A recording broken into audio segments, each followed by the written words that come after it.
दशौन शताब्दीको अन्त्यतिर बङ्गालमा जन्मिएका आचार्य दीपङ्करको जीवन भारतमा बौद्ध धर्मको उथलपुथलको समयमा अगाडि बढ्यो। उनको प्रारम्भिक वर्षहरू ज्ञानको लागि तिर्खा र आध्यात्मिक समझको लागि गहिरो चाहनाले भरिएको थियो। सानै उमेरदेखि नै दीपङ्करले तीक्ष्ण बुद्धि र दयालु हृदय प्रदर्शन गरे, जुन गुणहरू पछि बुद्धिमान शिक्षकहरूको मार्गदर्शन र कठोर आत्मखेती अन्तर्गत फुल्ने थिए। युवा दीपङ्करको असाधारणताका कथाहरू प्रशस्त छन्। दुःखको प्रकृतिको बारेमा उनको अन्तर्दृष्टिपूर्ण प्रश्नहरू र मुक्तिको मार्गको बारेमा वर्णन गर्दछ। बुद्धका शिक्षाहरूतिर आकर्षित भएर उनले धर्मसँग एक शक्तिशाली सम्बन्ध महसुस गरे। यसको सिद्धान्तहरूभित्र उनले आफ्नो वरिपरि देखेको पीडालाई कम गर्ने मार्गको रूपमा महसुस गरे। बुद्धिको लागि यो जन्मजात चाहना जीवनको क्षणभङ्गुरताको बढ्दो जागरुकतासँग जोडिएर अन्ततः उनलाई सांसारिक खोजहरू त्यागन र बुद्धका शिक्षाहरूलाई साकार पार्न जीवनभरको यात्रामा निस्कन नेतृत्व गरियो।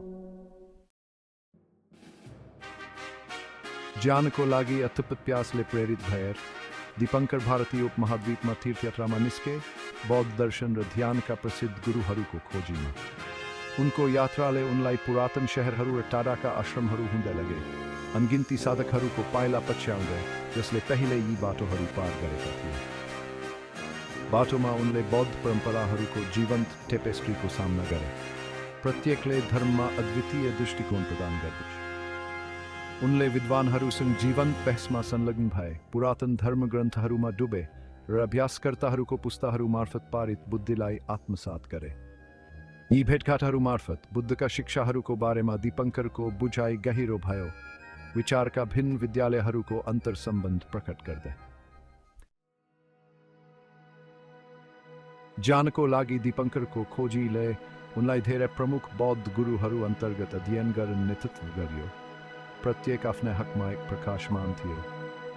उनका सबैभन्दा प्रभावशाली शिक्षकहरूमध्ये श्रद्धेय शान्तिदेव थिए, जो बौद्ध दर्शनको माध्यमिक विद्यालयका प्रसिद्ध विद्वान र अभ्यासकर्ता थिए। शान्तिदेवको मार्गदर्शनमा दीपङ्करले शून्यताको गहन शिक्षाहरूमा डुबे, आत्मको भ्रामक प्रकृति र सबै घटनाहरूको अन्तर्सम्बन्धमा अन्तर्दृष्टि प्राप्त गर्दै। उनले तान्त्रिक बौद्ध धर्मका गुरु नारोपबाट पनि शिक्षा प्राप्त गरे, जसले यस जीवनकालमा नै ज्ञान प्राप्त गर्ने उद्देश्यले गूढ अभ्यासहरू प्रदान गरे। यस्ता सफल गुरुहरू अन्तर्गत अध्ययन र अभ्यासका यी रचनात्मक वर्षहरूले दीपङ्करको आफ्नै गहन बोध र धर्मको मशालवाहको रूपमा अन्ततः भूमिकाको लागि ठोस जग बसाले। दीपङ्करले बौद्ध धर्म ग्रन्थहरूको अध्ययनमा अथक प्रयास गरे, बुद्धका शिक्षाहरूलाई संरक्षित गर्ने सूत्र र टीकाहरूमा आफूलाई डुबाए। उनले बौद्ध दर्शनको जटिल सिद्धान्तहरूको सूक्ष्म विश्लेषण गरे, तिनीहरूको गहिरो अर्थ उजागर गर्न कठोर बहस र चिन्तनमा संलग्न भए। उनको तीक्ष्ण बुद्धि र अटल ध्यानले उनलाई यी शिक्षाहरूको सारलाई बुझ्न अनुमति दियो। तिनीहरूका पदहरू भित्र सम्मिलित गहन बुद्धिलाई उजागर गर्दै। उनले अथक रूपमा विभिन्न अनुवाद र व्याख्याहरूको तुलना गरे, बुद्धका शब्दहरूको सूक्ष्मताहरू बुझ्न र भावी पुस्ताहरूलाई तिनीहरूको सार सही रूपमा प्रसारित गर्न खोजे। वर्षौंसम्म समर्पित अध्ययन र चिन्तन मार्फत दीपङ्करले बौद्ध दर्शनको व्यापक समझ विकास गरे, यसको जटिल सिद्धान्तहरू र दैनिक जीवनमा तिनीहरूको व्यावहारिक प्रयोगमा महारत हासिल गरे।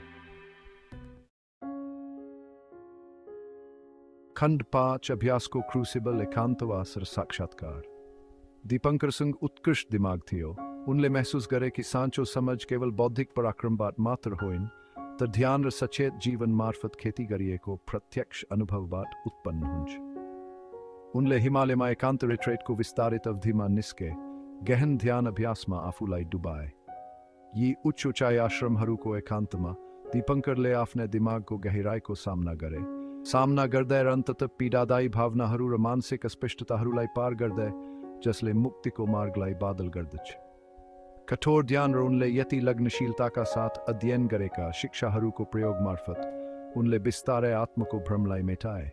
बुद्धका शिक्षाहरूको मुटुमा शून्यता र अन्तर्सम्बन्धमा गहन अन्तर्दृष्टिहरू पहिलो हात अनुभव गर्दै। उनको वर्षौंको समर्पित अभ्यास गहन आध्यात्मिक बोधमा परिणत भयो, धर्मको परिवर्तनकारी शक्ति र यसको मुक्ति सन्देश साझा गर्ने प्रतिबद्धतालाई बलियो बनाउँदै। खंड 6 प्रकाश साझा गर्दे आचार्यको रूपमा दीपंकर शिक्षक धर्मको गहिरो समझ प्राप्त गरेर वर्षौंसम्म कठोर अभ्यास मार्फत यसको सिद्धान्तहरूलाई मूर्त रूप दिएछे। दीपंकरहरूसँग आफ्नो बुद्धि बाँध्न तयार भएर एकान्तवासबाट बाहिर निस्के। उनलाई आचार्यको रूपमा चिनिन थाले। सफल शिक्षक र आध्यात्मिक गुरुको रूपमा मान्यता प्राप्त व्यक्तिहरूलाई दिएको उपाधि। स्पष्टता र करुणा साथ उनले बुद्धका शिक्षाहरूको व्याख्या गरे, तिनीहरूलाई जीवनका सबै तहका मानिसहरूको पहुँचयोग्य बनाए। उनका शिक्षाहरू तिनीहरूको गहिराई, शुद्धता र व्यावहारिकताको लागि प्रसिद्ध थिए। अनुभवी अभ्यासकर्ताहरू र धर्ममा नयाँ दुवैसँग प्रतिद्वन्द्वी हुन्छन्। उनले बुद्धि र करुणालाई एकीकृत गर्ने महत्त्वमा जोड दिए, प्रदर्शन गर्दै कि साँचो समझ, नैतिक आचरण र संसारमा पीडा कम गर्ने प्रतिबद्धतामा प्रकट हुनुपर्छ। खण्ड 7 धर्मको पुनरुत्थान भारतमा बौद्ध धर्मलाई पुनर्जीवित गर्दै आचार्य दीपंकरका शिक्षाहरूले भारतभर बौद्ध धर्मचासोको पुनरुत्थानलाई प्रज्वलित गर्यो। उनले व्यापक रूपमा यात्रा गरे, गुम्बाहरू स्थापना गरे र भिक्षुहरू, भिक्षुनीहरू र गृहस्थ अभ्यासकर्ताहरूको समर्पित अनुयायीहरूलाई आकर्षित गरे। उनको पुनरुत्थान प्रयासहरू केवल दार्शनिक प्रवचन भन्दा बाहिर विस्तार भयो।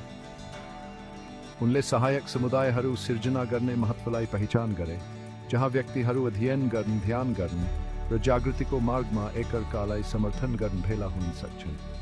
उनको अथक प्रयासहरू मार्फत उनले भारतीय समाजमा बौद्ध धर्मलाई एक जीवन्त शक्तिको रूपमा पुनर्स्थापित गर्न मद्दत गरे।